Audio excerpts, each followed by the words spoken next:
Cost price, mark price, selling price म्हणजे खरेदी किंमत, छापील किंमत आणि विक्री किमतीवर आधारित खूप छान प्रश्न आहे. पहा, व्यापारी एक वस्तू त्याच्या छापील किमतीवर 12.5% सूट देऊन 805 रुपयांना विकतो. म्हणजे त्याची एक छापील किंमत होती, आपण त्याला मार्क्ड प्राइस म्हणू.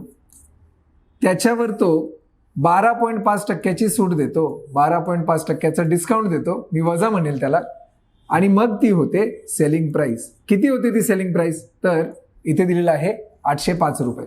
एवढे येते का लक्षात? आता त्याच पद्धतीने जर त्याने सवलत दिली नसती तर त्याला 15% नफा मिळाला असता. कशावर नफा मिळतो? तर कॉस्ट प्राइसवर नफा मिळाला असता.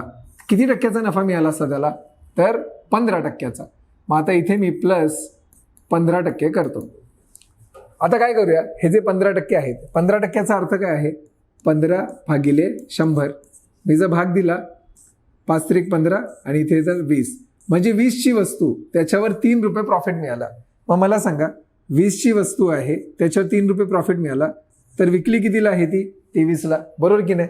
गुणिले इथे बघा 12.5% याचा अर्थ असतो 1/8. 1/8 म्हणजेच वजा 1/8.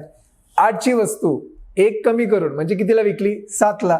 मग ते येणार 8ची वस्तू 1 कमी करून 7ला विकली. जर मी यांचा गुणाकार केला, 23 × 7 ते येतात 161 आणि 20 × 8 ते येतात 160. म्हणजे 160ची वस्तू जी कॉस्ट प्राइस आहे ती वस्तू विकली 161ला, ही आहे सेलिंग प्राइस. पण मला सांगा, सेलिंग प्राइस दिली किती आहे? 805. 161ला कितीने गुणल्यावर 805 येतात? तर 16/85 आणि 1 × 5 म्हणजे 5ने गुणल्यावर. त्याच पद्धतीने या 160ला पण 5ने गुणावं लागेल की नाही? 16/85 म्हणजेच 800 रुपये, जे आहे आपलं ऑप्शन क्रमांक 4. आहे की नाही? सिंपल सांगा. खूप छान मेथड आहे, व्यवस्थित फॉलो करा आणि चॅनलला नक्कीच सबस्क्राईब करा. Thank you so much for watching.